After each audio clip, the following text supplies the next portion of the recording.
Ngayon, napag-alaman natin, actually, ang daming tumatawag sa akin, dapat ganito pa tayo mag-vlog. Imagine, 1, 2, 3, 4, 6 personalities ang kausap ko ngayong araw na ito. At I spent, hindi lang minuto yan. Yung iba dyan nag-aabot ng 1 oras o may pa 1 oras dahil pinaparating nila sa inyo, sa taong bayan, kung ano talaga ang involvement ni Liza at ni Marcos Jr. dito sa pangangamkam, droga, lahat, smuggling, yung pinaka-importanting issue sa lipunan, ang pulburon, ang paghuling drama-drama dyan sa Alitagtag, Batangas, ang pagpuslit ng mga smuggling, pulburon, kotse, at lahat, push, yung pinag-usapan natin kagabi. So ngayon, mga kababayan, yung mga dramatization ni Marcos Jr., ngayon, yan ang tawag ulit dyan ay cover-up o damage control dahil nakita na naman ninyo, narinig ninyo kung anong kabobohan ni Liza Smugs. Diba? Yung mga pa-date-date nila kunyari, parang kunyari simple-simple lang sila na hindi ko na kailangan basahin ito mga pinagsasabi kasi alam natin na lahat ito ay kachipan. Tapos meron silang ito 1 hour ago sa Manila Bulletin o sa post ni Kuting na may pasayaw-sayaw pa silang nalalaman. Ayan, may pa-drama-dramang ayan, may paganyan-ganyan silang eksena. So ito ay cover up kasi nga mga kababayan, damage control kasi bumubulusok na sila pababa sa Komunoy and we're just waiting for the right timing na mawala na sila at sino ang makapangyarihan para tanggalin ang mga inayupak na to sa pwestong masyado silang nalalasing sa kapangyarihan. Nalalasing kaya naman, nagiging bangag, kaya naman wala po silang habas kahit sa pangingidnap tulad nito ni Liza Marcos. Sino si FLC? Okay? Kanina, sinabi ko na nga si Francis Lloyd Chua na kung saan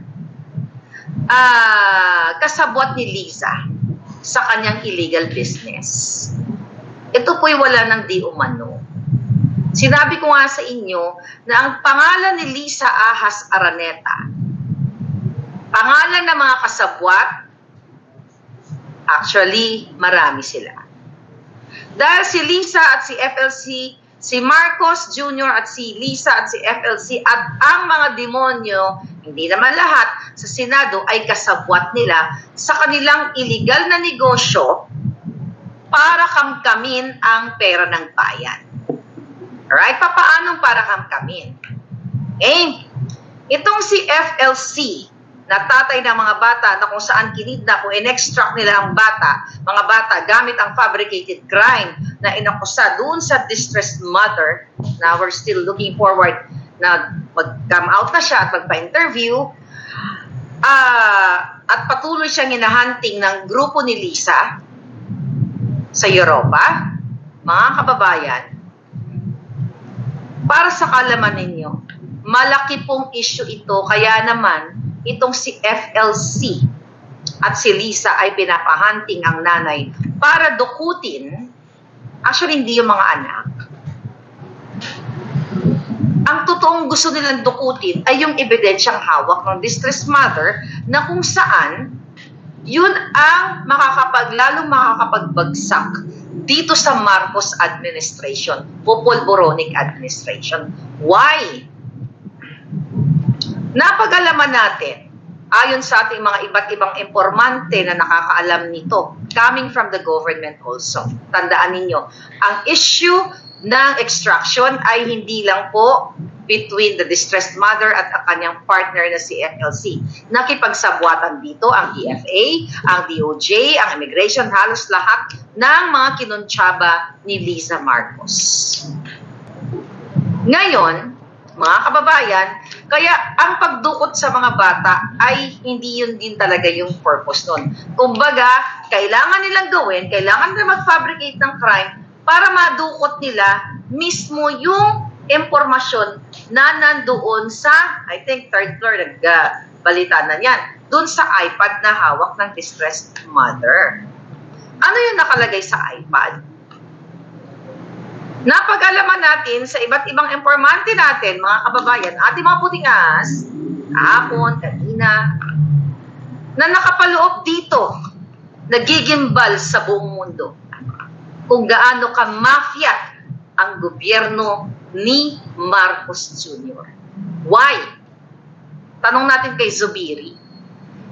Zubiri, kaya ka ba nagpapa-under or kaya ka ba inutusan ni Lisa Marcos at ni Kuting na wag ninyong i-push, i-open ang investigation sa smuggling na sangkot si Michael Ma, si Venier Bakiran at marami pang iba na inupo nila Lisa dyan sa Special Envoy si Ma at dyan naman sa Deputy Commissioner dito sa Bureau of Customs si Bakiran. Ang tanong ko kay Zubiri, gusto mo pa bang ilantad ang involvement mo? Mig Zubiri, ano ang relasyon mo kay Francis Chua at kay Lisa? Ano ang transaksyon nyo? Ano ang illegal nyong transaksyon? At itanong din natin kay Francis Escudero. Chis Escudero. Okay? Tama ba? Okay? Kay Chis Escudero na mukhang hindi pa gumagaling at mukhang lumabas na ba siya? Ba't ganun pa man? Okay. Tanong natin din sa dalawang senador na ito. Ano ang involvement nyo kay FLC, kay Lisa Marcos?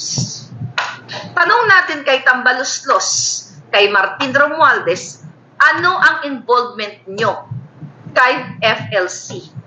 Mga kababayan, sabi ko nga sa mga susunod na panahon, ilalabas kung papayagan tayo ng ating source, ng ating puting ahas. Ako lahat dito, ilalabas ko hanggat sinasabi ng ating mga informante, okay, ilabas mo yan para sa taong bayan. Dahil nire-respeto ko yung kanilang mga information na binibigay sa akin. At hindi ako basta-basta nag-expose dito without their approval. Kasi hindi naman yan nanggaling sa akin. Hindi ko alam yung level ng kanilang kapahamakan kapag ito ay inere natin. Pero ang tanong ko, actually it's a tanong, gusto kong ipaalam sa inyo na may relasyon, whatever, anuman ang meaning ng relasyon nila, si Lisa Marcos, si Zubiri, si Escudero, with Chua. Kaya kung matinulang ang ating gobyerno, mga palangga, madali lang mahuli si Lisa, si Marcos Jr., at si Chua, at itong mga involved na kongresista at senador sa negosyo nilang negosyo nilang illegal gamit ang DPWH at ang iba pang mga ahensya sa illegal na negosyo. Kaya naman si Lisa ay nagpapadala o kumukuha ng Romanian gorgorera o gorgorero ang tawag natin. At sa Turkey, kaya naman ang distressed mother ay lalong nadidistressed dahil pinasusundan ni Lisa Ahas. Kaya nga sina-challenge ko siya, di ba? Pero sabi niya, hindi daw siya magkakaso sa mga critics niya. Kasi isang tawag lang nga daw niya sa Romania, pwede na siyang magpa-gurgur o magpategi. Kaya sabi niya, kung siya daw ang in charge, patay kayong lahat sa akin.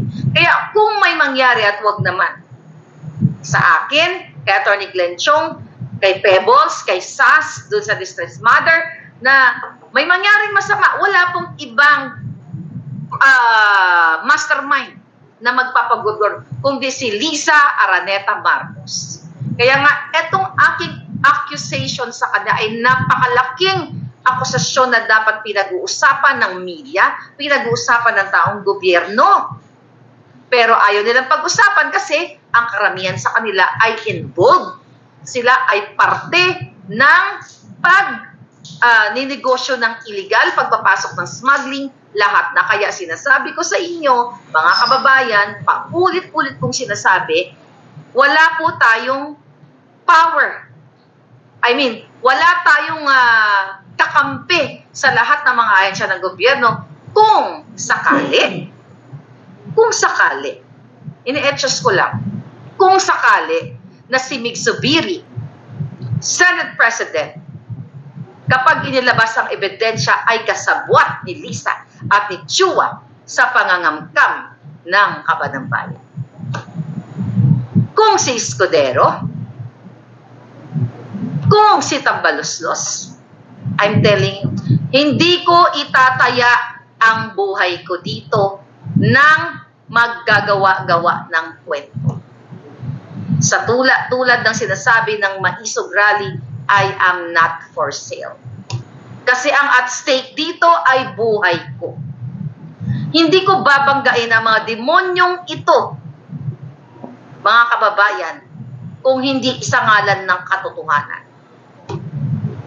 Buhay ko nakataya dito, buhay ng distressed mother, buhay ng mga kritiko katulad ni Sas, buhay ni Pebos, buhay ni Atty. Vic, buhay ni Atty. Glenn Chong. Bakit sinasabi kong buhay ang nakataya dito? This is not political and this is not personal. Sabi ko nga sa inyo mga kababayan, sobra na at talamak na ang ginagawa ni Lisa at ni Kuting, ni Marcos Jr. na gumagamit ng mga patwitams-tweetams na cover-up, na kunyari sweet-sweet ang mga buwaka ng Ginemes. Pero behind the scene, araw-araw kayo'y pinagnanakawan. Araw-araw, minu-minuto may pumapasok na mga smuggled goods, smuggled na pulburon, smuggled lahat na maisip ninyo. Araw-araw at sino ang nasa likod? Si Martin Araneta, si Lisa, si Tambaloslos, lahat sila. Kaya nga pinupush ang tsa-tsa na yan para manatili sila sa pwesto at nang hindi masilip ng susunod na papalit sa kanila ang lahat ng kanilang mga kasamaan. Lahat ng kanilang corruption, bribery, name it, lahat. I-announce ko dito kasi nasa UN HR na naman na ito, United Nations and Human Rights sa international. Mga kababayan, si distressed mother sa nakikita ko, wala talaga siyang laban sa Pilipinas. Kung ginawan siya ng fabricated crime, ni Lisa mismo, nakipagsabwatan ang DFA, nakipagsabwatan sila lahat, ano ang laban ni distressed mother na hanggang ngayon, hinahanting ni Lisa at ni FLC at lahat sila dyan ng mga sangkot dito sa illegal na negosyo at ninanakaw ang pera ninyo kada segundo. Kasi ang target nila to gorgor and to get all the evidence na hawak nitong distressed mother na makakapagpatunay sa buong Pilipino na ang namumuno sa inyo hindi lang po bangag.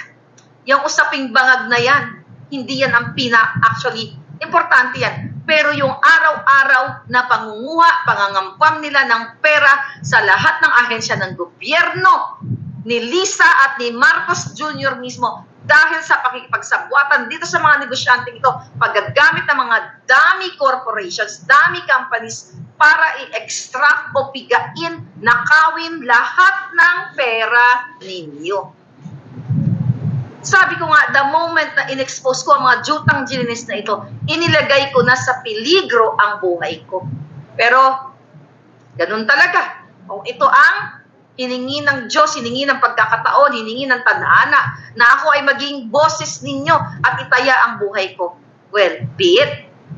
Only one life to offer, one life to live in this world. So, what the heck? Lahat tayo magugurgur sa tamang panahon. O sa pag-oras mo na. Ngayon, mga palangga, sabi ko, ano pa inaantay ninyo? Ang dami nagme-message sa akin. Different personalities from the government. And you guys are waiting for the right time. Kasi mga kababayan, sabi ko nga kanina sa interview sa Pilipinas Nating Mahal, maiintindihan ko and we are grateful dito sa mga puting ahas na ito, na mga taong nagsusumbong sa atin kasi mismo sila na nasa loob ng gobyerno. They are lawyers, they are agents, they are police, general. Wala silang kapangyarihan to speak up right now. And they are waiting for you, people of the Philippines. maintindihan ko, pero minsan napipikon ako. Kasi, sabi ko nga, ang lalaki ng mga jetlog nyo, kung malaki man, ipakita nyo yung balls nyo para sa taong bayan. At sana, kumilos na kayo na mag-speak up. Sabihin ko sa inyo, mga kababayan, hindi ko po itataya ang aking alindog sa inyo. Kung itong pinagsasabi kong pagkasangkot ni FLC, ni Lisa, ni Marcos Jr., ni Tambaloslos, ni Zubiri, ni, yung pala mga pinangalan ko, pero marami pa sila, ni Escudero. Well, kailangan nyo rin kasi makita kung ano yung pinagsasabi ko. Kailangan maikipaikita natin ng dahan-dahan yung mga exhibits o mga ebidensya para malaman ng taong bayan. But again, sa tamang panahon, gusto ko lang namnamin ninyo. Namnamin nyo ang ginagawa ni Liza Canas every minute kasama ang kanyang mga kasabwat. Hindi sila para sa Pilipino. Kaya, magtataka ka bakit si Lisa ay pinush si Louie, ang asawa ni Teddy Boy Locsin, bago pa sila umupo. Naktulungan si Chua. It's not really talaga para sa mga bata. Para kunin ang mga anak ni Chua sa kustodiya ng nanay. The issue is para kunin ang ebidensya na hawak ng nanay. Pero huli na ang lahat. Kahit pagurgurin, at I hope not, mag-ingat ka, distressed mother, if you're listening to me. Kahit pagurgurin nyo, ako, si distressed mother, hindi nyo na mababawi ang ebidensyang hawak natin. Sabi ko nga, dahil na ipalaganap na yan. At pasasavogin yan ang bonggang-bongga sa tamang panahon. Akala mo, Lisa, FLC, makakaligtas kayo dito. Kung kayo ay nakakalusot dahil hawak nyo lahat ang ahensya ng gobyerno, hawak ni Bangag Jr., darating ang right time na makakalaboso tayo. Kaya sabi ko, alam niyo mga kababayan, I know it's sad. I know malungkot ang sistema na meron tayo sa Pilipinas sa panahon nito ni Marcos Jr. Dahil walang mag-iimbestiga nito. Kahit pailan mo pa ng kaso ito, distressed mother, kung narinig ka, kahit pailan mo pa ng kaso sa Supreme Court o kung saan, Court of Appeals, saan man, hindi ka mananalo dito palangga. Dahil hawak ni Lisa lahat yan. The only way that you can win this fight is to expose all of them. And I will use this platform. Eto lang ang meron tayong platform, ang social media. Dahil ang mainstream media, bayad na yan ni Lisa. Di man lahat, may natitira pa siguro. Ang mga mainstream media ay sinungalingalan na ni Liza ang bunganga niyan at tinatakot nila na kapag nagsalita tungkol sa pulburon o malalaking issue sa electoral fraud na in-expose ni Atty. Glenn Chong, etong smuggling, etong pulburon na paulit-ulit, lalo na itong interview ni Liza na manggugurgur siya, tatawag lang sa Romania, at pag siya daw ang in charge ay gurgur kayong lahat. Ayaw niyan pick upin ng mainstream media kasi takot sila na matulad sila sa SMNI, nagigipitin sila. Kaya nga ang tanong ko, actually nakarating to sa akin bago tayo mag-vlog, na even ang GMA7, ABS, lahat sila, mga palangga, ayaw nilang i-touch itong isyong malalaki kasi natatakot sila na, like ang GMA, na matulad sa SMNI. Kaya nga sabi ko dun sa kausap ko kanina, that's from PDEA, no? Okay? Yung isa, ang kausap ko from the Office of the President. Sabi niya, Miss Marlica, naiintindihan namin yung ginagawa ngayon ng mainstream media. Sabi ko, no sir, hindi ko sila naiintindihan. Kasi vested interest lang. Diba? Sabi nga, their fourth estate, sila ang katuwang ng bayan. Pero bakit ayaw nila ma-exhaust? Ayaw nila matulad sa SMNI. Kasi pag-iinitan sila ni Tambalosas, pag-iinitan sila ni Lisa, sisilipin ang kanilang kumpanya. Hanapan ng butas katulad ng ginawa sa SMNI. Kaya sabi ko, kung itong mga big companies na ito, natakot sila kay Lisa Tanas, kay Marcos Jr., ay jutang ginemes. Wala nang pag-asa ang Pilipinas. Magsara na lang kayo. GMA7, News 5, lahat kayo, magsarado na lang kayo. Diba? Ang negosyo nyo, yung magbenta na lang kayo ng mga laman. Okay? Laman, ibenta nyo na lang ang laman ng inyong mga talent dyan. Yan na lang. Kung ayaw nyong ibalita ang isyong ito dahil takot kayo na matanggalan ng prangkisa at sisilipin. Dahil yan po ang nakarating sa akin. Dahil kaya ayaw nilang magsalita. Natatakot sila kay Tambaloslos, kay Lisa, pag-initan sa Congress. Diba? Yung prangkisa nila. So, kung itong klaseng mga mainstream media ay ganito, diba? Katulad ni Taberna, kasabwat ni Lisa. Saan kayo pupulutin, mga kababayan? Magpapaniwala kayo kay Lisa? Napag-tweetams sila? Nakita niyo na yung kabubuahan niya, kabangagan niya nung interview? My God, kahit elementary, kayang intindihin kung anong scripted interview niya. At nakita ninyo kung gaano siya ka-jejimon. So, itong mga Malacanang press corps, alright? Kaya lagi ko kayong actually ayoko kayong Poljakin. Maya kayo sa mga anak ko. Wala kayong bayag lahat. Mga duwag. At gusto nyong manahin kayo ng mga anak nyo. Pinapalamon nyo sila ng payola. Hindi man lahat. Baka may natirang kalahati dyan. Aswang siguro yun. 0.01. Mga duwag kayo. Hindi kayo lingkod bayan. Hindi totoong walang kinikilingan, walang pinoprotektahan. Wala kayong bayag lahat. Hinahamon ko kayo. Dahil kung magsalita kayong lahat, kahit na si Lisa ay winawarningan kayo na tatanggalan kayo ng prangkisa, pero kung lahat kayo ay magsalita, mag-alsa para sa tunay na boses ng bayan, hindi nila kayo kayang pagdiskitahan. Imagine nyo kung magsalita kayo lahat, GMA, News 5, lahat. Tapos isa-isahin kayong silipin. Siyempre makikita ng taong bayan na kayo ay ginigipit katulad ng SMNI. Pero dahil kayo ay vested interest, personal lang, nego-negosyo lang, huwag na kayo magbalita tungkol sa nangyayari sa politika. Magbalita na lang kayo yung mga puta-puta-ching, yung mga naguhubad-hubad, ayan, mabenta yan, katulad ni Tulpo, di ba? Yung mga ganyang exploitation, yan na lang ibalita nyo kasi wala namang kwenta, wala nang nanonood sa inyo ng mga balita nyong kadyotahan tungkol kay Marcos. Hindi na yan nabibili. Nakita ninyo?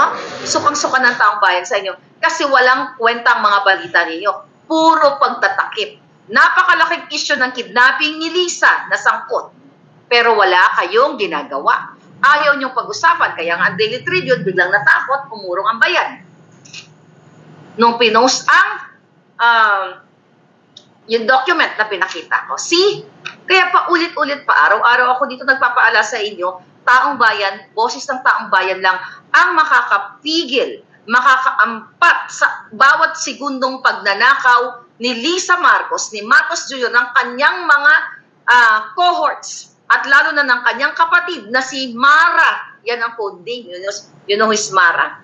Martin Araneta. Yan ang code name niya. Prinsipe pa nga ang code name yan sa Bureau of Customs. Na sinasabi ni Lisa na bank crawler daw, pero wala naman sa COMELEC.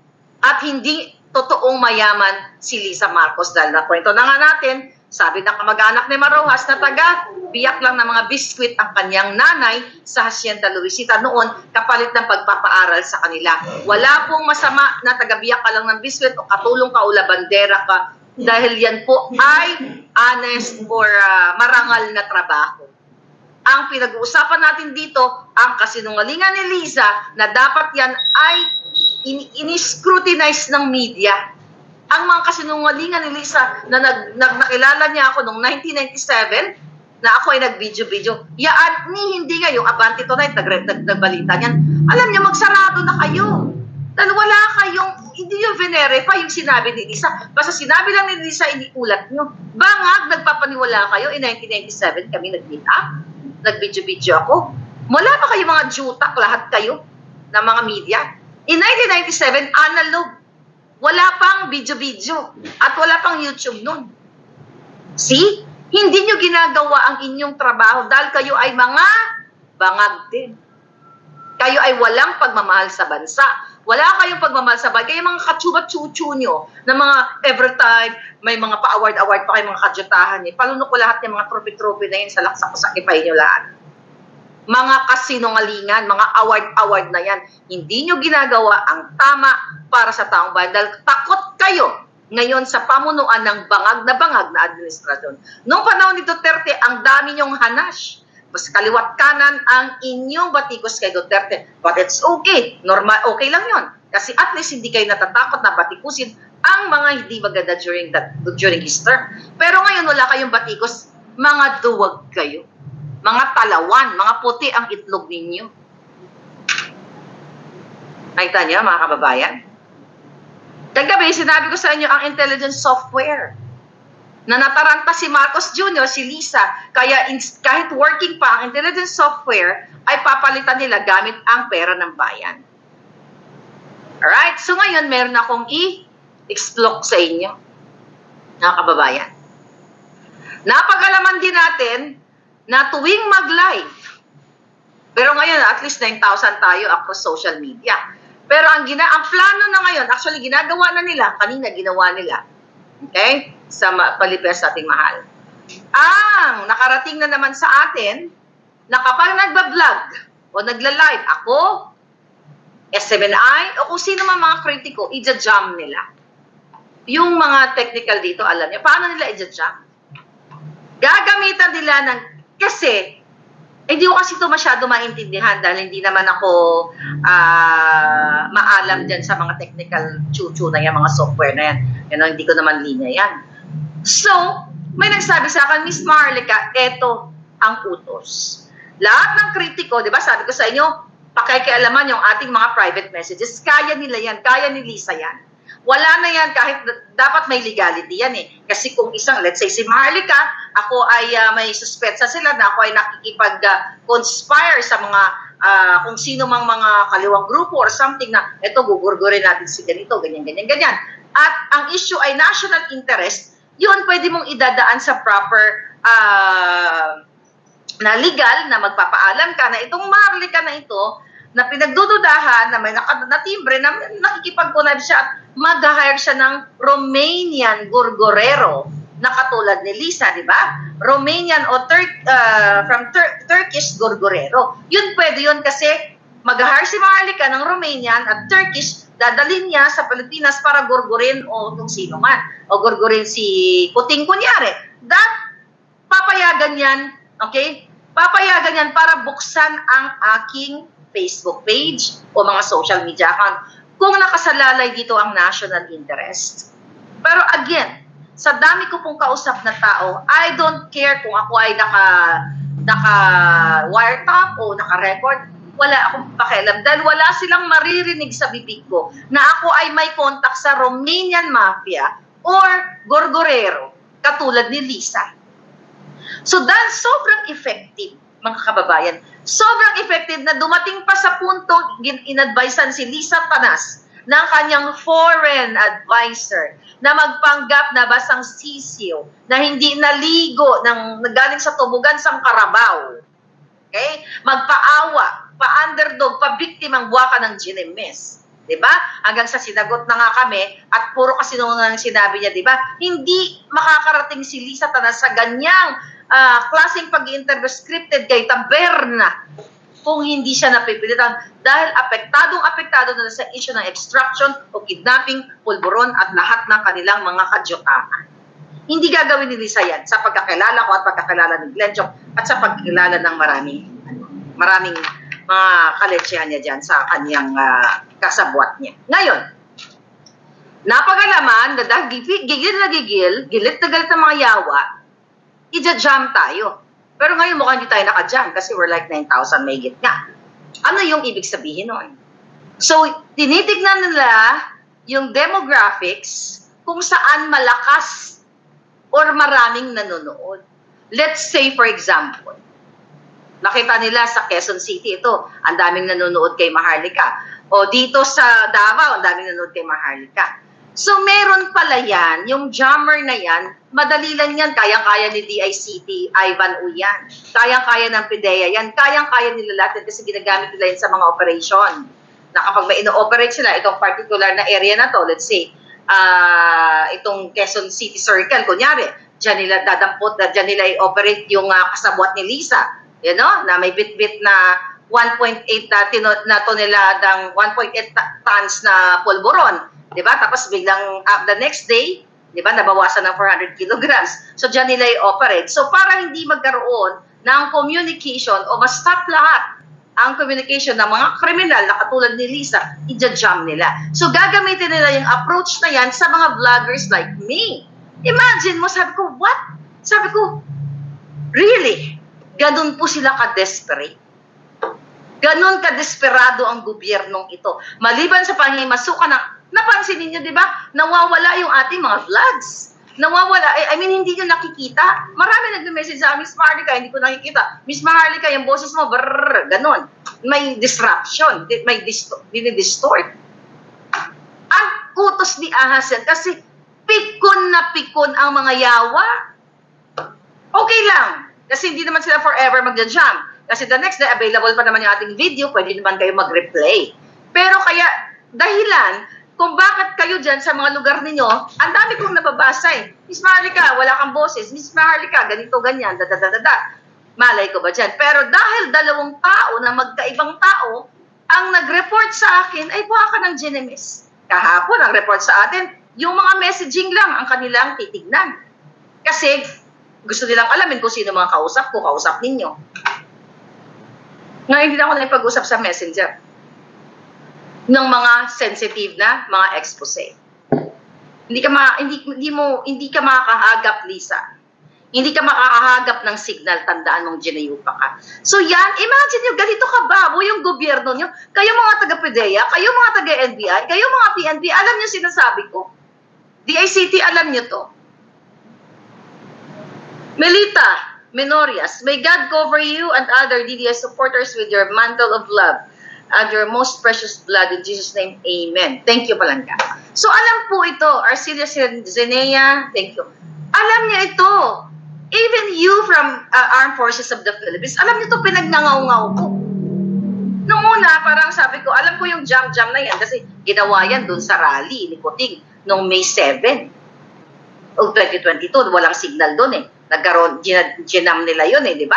So, nung kinonfirm sa akin na ito yung strategy nila para mabawasan ang mga live viewers na walang makarinig sa iyo, Maharlika, dahil masyadong effective ang junganga mo, ito ang kanilang approach, not only you, Maharlika, but other vloggers also.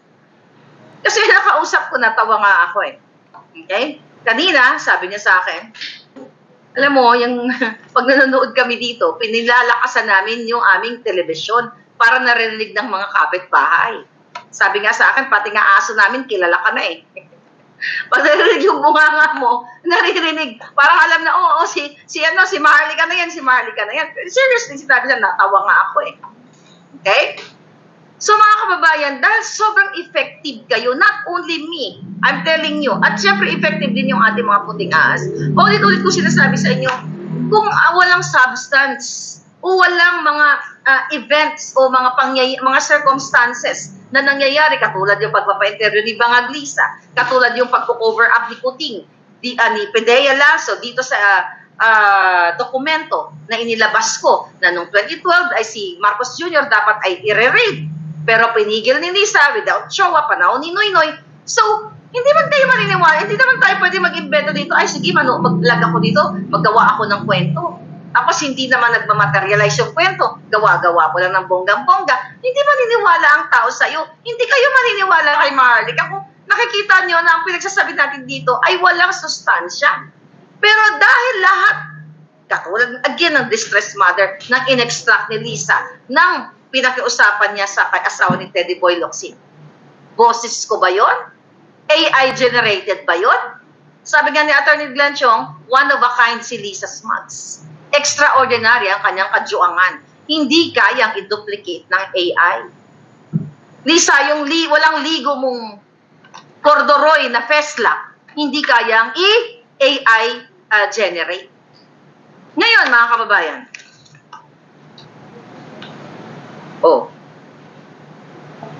idigan ko pa kung ano pa yung mga nakalimuya. Yung panawagan ni yun. Na pagtatanggalin ni Lisa. Buwang na sila ngayon. To tell you honestly, najujuang na sila kung sino, nababangag na kung sino talaga ang ating informer. Sa dami, gusto kong sabihin sa inyo, ang dami po ng ating mga puting asa, tinatawag ko informer. Sabi ko nga, can you believe, after ni Lisa Tanas, ni Lisa Smugs, Lisang walang ligo, Lisang galing sa tumugan sa Carabao, sa Amon, sa Ilonggo, no? Carabao man na ang tawag sila. Lisa hinagap na hindi ko alam na the next day, after the interview, nagdrama si Taberna, na siya ay, yun nga, dumaan pa sa sekretarya ni Lisa, hindi akala daw niya, hindi matuloy yung interview, mga katsutsyon. Imagine mo, dahil ang tao sukang-suka sa kasinungalingan ni Taberna, the next day, pinadala sa atin ang audio na makapagpatunay na pinay ko kanina, pinay ko ng mga nakaraan, at kalap na yan, na si Taberna at si Lisa ay magkasabwat. No wonder si Taberna ay nag-file ng fabricated case against me, fabricated crime, at gumawa ng fabricated address dyan sa Pasig. Alam niyo dahil, kasi nga, binasbasan sa ni Lisa. Isa yun sa trabaho ni Taberna para nga ako, noon pa lang, last year pa lang, para ako ay sindakin. Para ay gipitin, para matakot ako. At para nila ako ma-issuehan ng warrant of arrest, nag-fabricate sila ng address kasi ganun sa Pilipinas eh.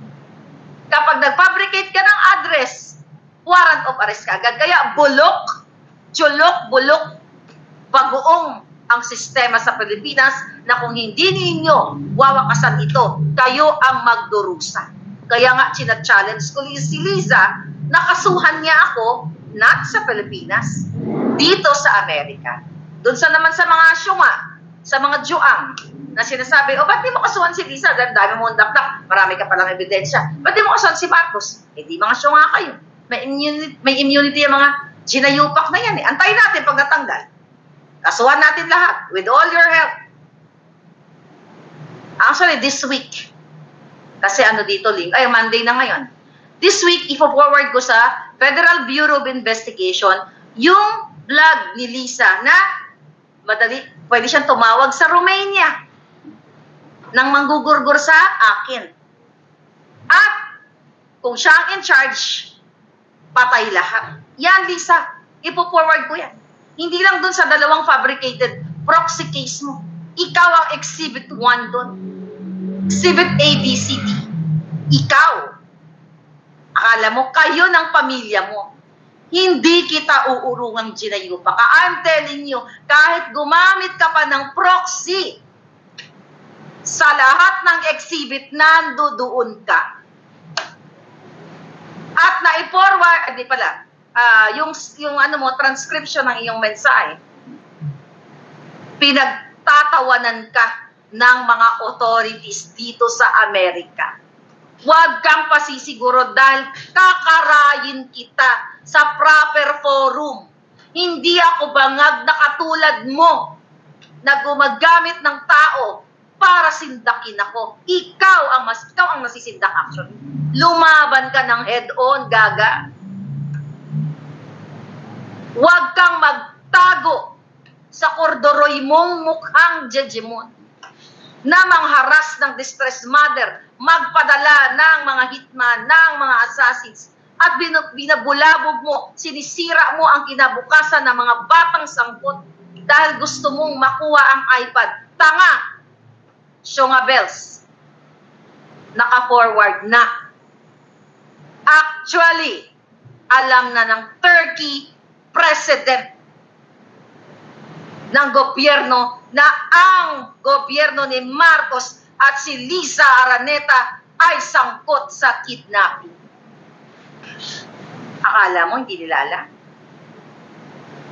At kung nasaan man ang distressed mother ngayon, alam ng gobyerno nila na ikaw ang promotor, ikaw ang mastermind sa pangdurukot sa mga batang minor de edad.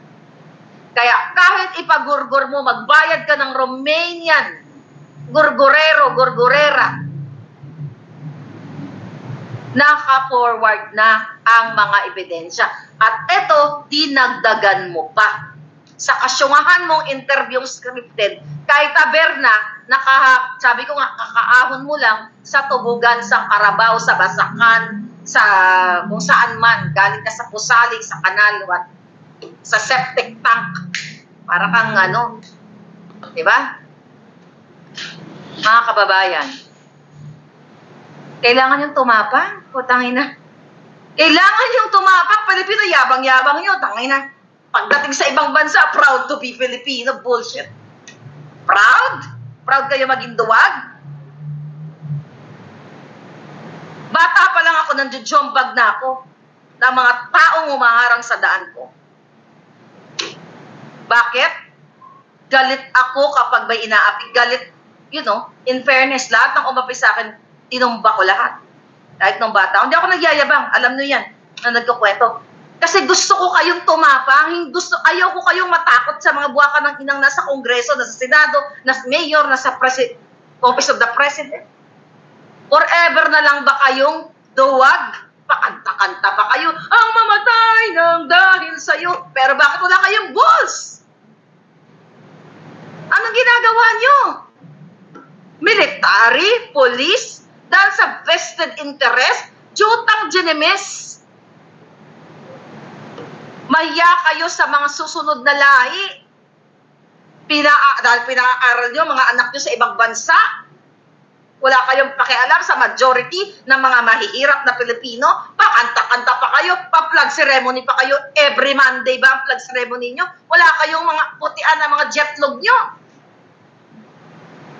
Pag kayo ginamitan ko ng sumpa, kahit kayo natutulog, pwede kayong mateki. So, kailangan nyong ipusta ang inyong tapang natitira. Dahil pag natsugi kayo, walang saysay ang buhay ninyo. At least ako, kung matsugi man ako, andyan ang mga palangga ko na somehow, hindi nyo ako makalimutan, may isang tumaya ng buhay.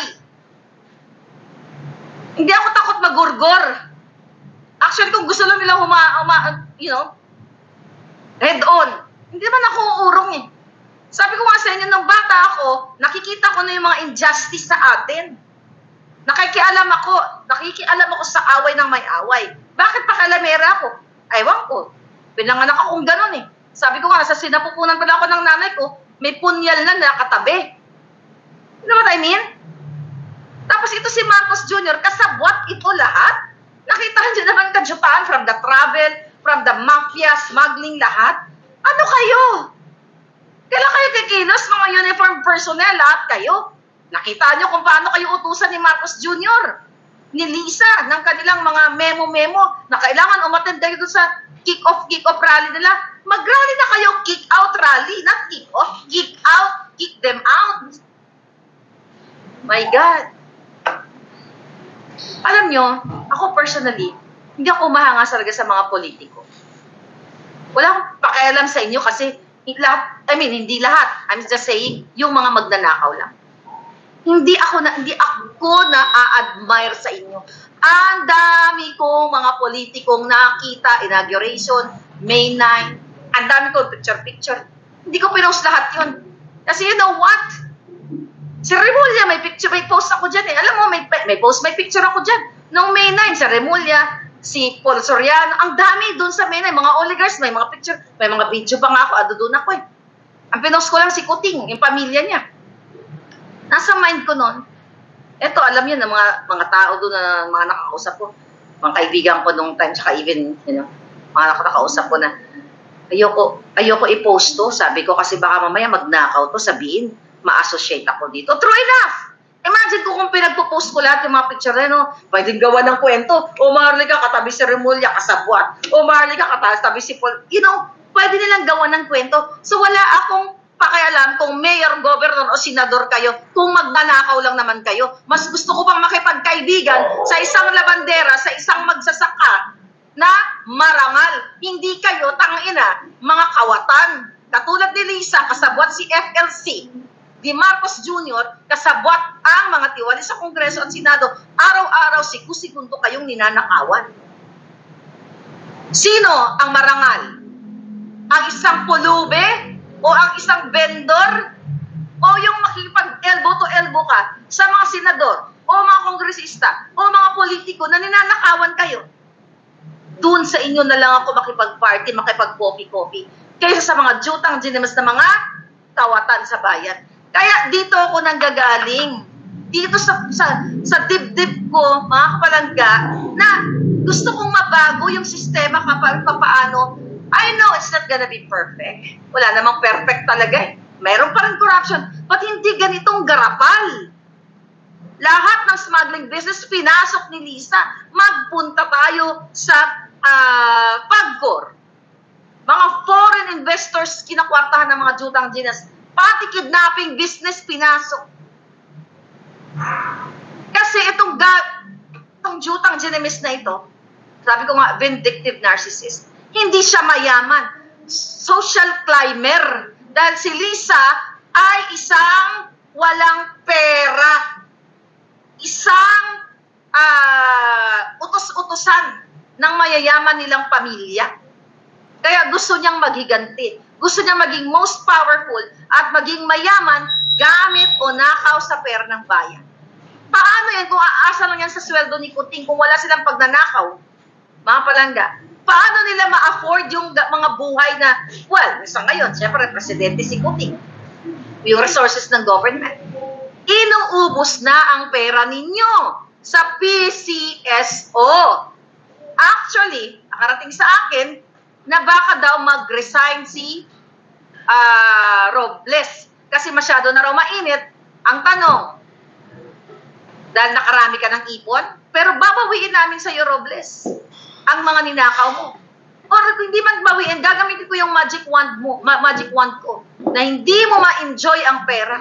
Dahil aaratayin ka ng natural cause. Aaratayin ka sa lahat ng pagnanakaw mo. Lahat ng pagpapanalo sa loto. Dahil si Robles yan ang nag-volunteer para magbayad ng 10 million sa gurgurero na gurgurger na po dito sa Amerika. Reported na po yan sa FBI. Kaya kung magurgur man, at I hope not, that, I will stay alive. Sabi ko nga, staying alive, staying alive. Yan ang team song ko. We have to stay alive. Kasi gusto ko sila ang magurgur ng taong bayan. Hindi man ako nagnakaw ni piso, wala akong ninakaw sa inyo. Wala akong project sa gobyerno. Nakatulad ng ginagawa ni Lisa na ginagamit si FLC, ginagamit itong mga jutang ginimas na kasabwat nila para manipulahin ang mga proyekto sa gobyerno. Kaya imbes na magkaroon kayo ng mga kalsada na matino, may kalsada na kayo matano, binubungkal pa ng mga hayop, kahit matino, para magkapera.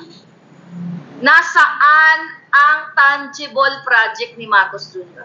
If you compare during the Duterte, nasaan ang build ni Marcos Jr.? Nasaan yung 1 million a year na pabahay na pangako ni Marcos Jr.? Sino ang nakalagay dyan sa housing?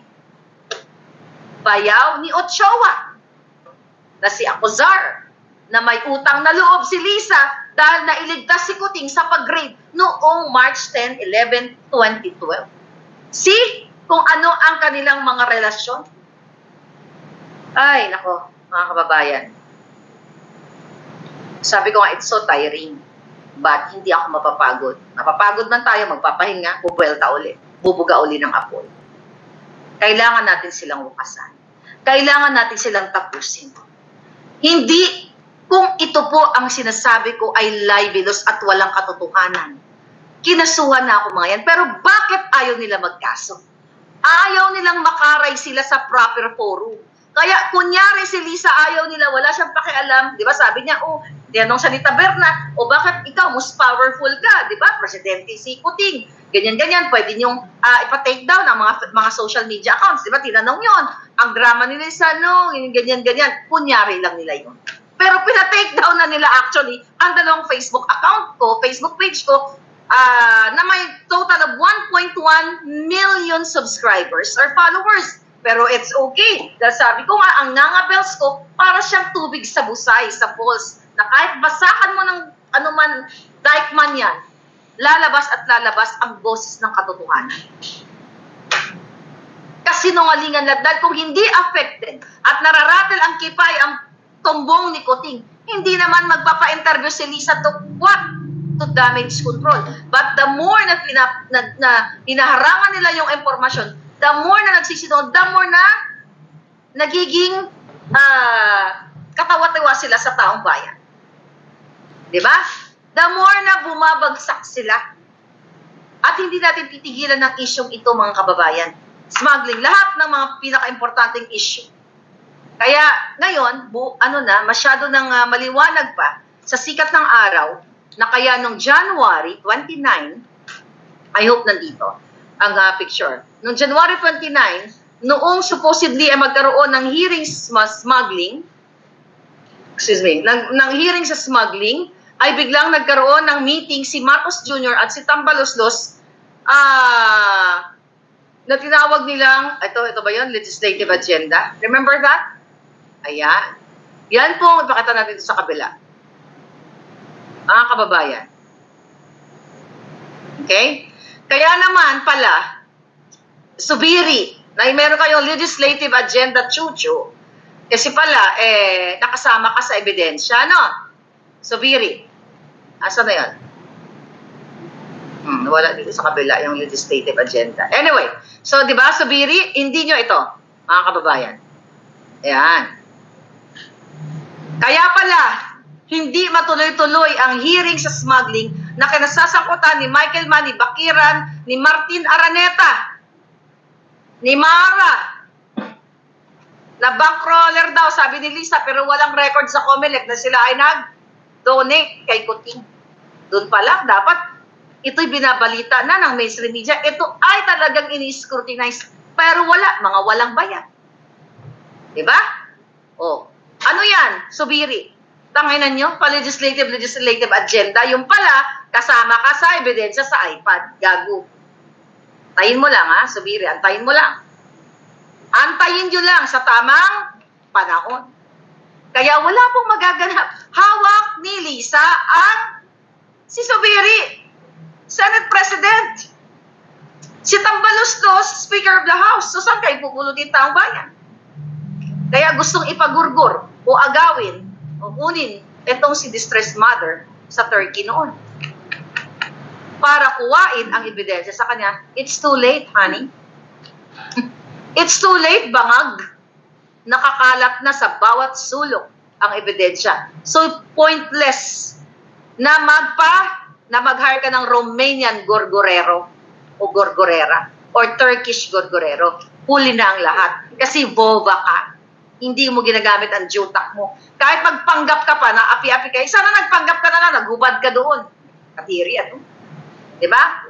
Na isa kang pulubi, ginusnay-gusnay mo yung damit mo, ginupit-gupit mo, para gusto mong abutin ang masa. Oh, ang First Lady, grabe, down to earth, naka-short na ng 3-10, galing sa palengke, chuchu-chuchu.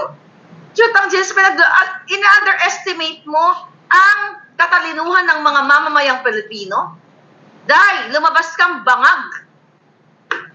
Hindi ka sabi ko nga, hindi na kayo aabutin.